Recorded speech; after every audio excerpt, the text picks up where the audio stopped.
If you want to change the course of history, there's no better tool for the job than a gun. Luckily, Wolfenstein: The New Order is full of them. Now let's get to the point.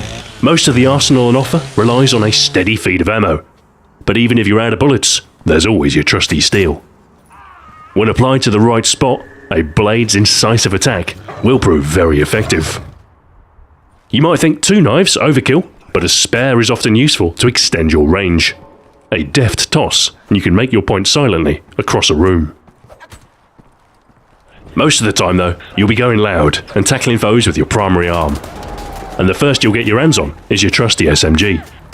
The submachine gun is standard issue for the Allies in 1946, and it bears a striking similarity to the American Thompson SMG. While it lacks damage, it spews bullets at a prodigious rate, making it quite effective at a close range, as long as your ammo supply holds out. There's no shortage of enemy weapons lying about though, and the Nazi equivalent is the Model 1946 assault rifle, loosely based on the Sturmgewehr 44. It packs more punch than the Allied option and can reach out further, although recoil is heavy and output slower. Find 2, however, and there's nothing stopping you from wielding both, doubling your firepower and shredding all who stand before you. The updated post-war Model 1960 is a mite more refined, but suits a similar role. Externally, it resembles a G3 rifle, with the familiar rotary rear diopter sight, a trademark of similar weapons manufactured by Heckler & Koch.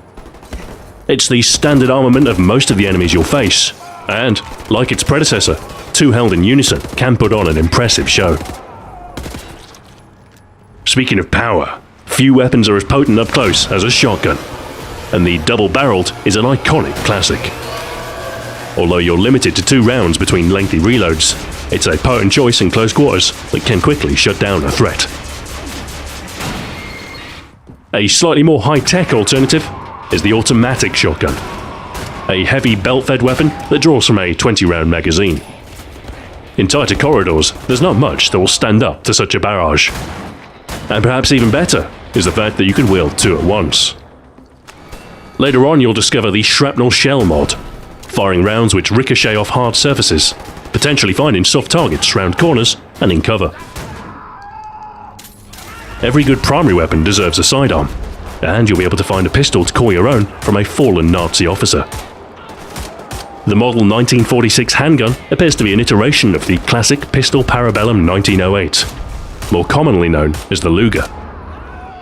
Although weak in a firefight, the pistol serves an important role with the addition of the silencer. With the potential to take down foes with a single well-placed headshot, you can cut deep behind enemy lines without them having the chance to raise an alarm.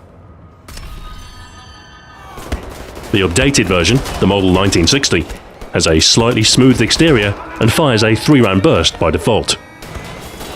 This, paired with reduced recoil, grants slightly more effective stopping power, and like the older model, this pistol can be silenced for covert use. Single silenced headshots work wonders for sneaking your way through a compound whilst keeping enemies in the dark. If white is more your colour, then there's even a space age variant with a non-removable silencer.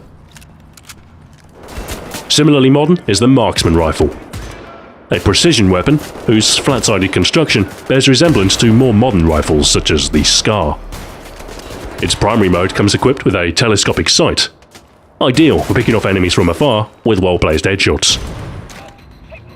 Its secondary mode, encountered later, is more interesting. A laser beam module with a generous battery capable of spewing blue, high-energy laser light towards your target. You'll need to find a recharger once depleted, but 2 laser rifles together boast considerable output in the meantime. The Marksman rifle isn't the only directed energy tool you'll encounter either, and, while barely a weapon, the laser cutter is nonetheless essential to your survival, capable of cutting through fences and chains that otherwise halt your progress. It's not until you discover the upgraded model that things become more interesting. The LASERKRAFTWERK can be employed as a very effective weapon. It retains the ability to cut chain and thicker metal panels, but in its combat mode, it will kill opponents with just a couple of shots, making them explode in a particularly satisfying way. It's also extensively modifiable. You'll find a variety of mods in the field, from one that makes the weapon fully automatic, another which lets your shots reflect off surfaces, and the portable reactor, which will slowly recharge the weapon.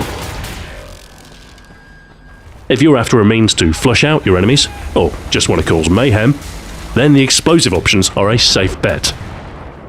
The hand grenades you'll find resemble the Model 24 steel hand grenade, with a long stick for a handle and an explosive charge surrounded by fragmentation casing at the end.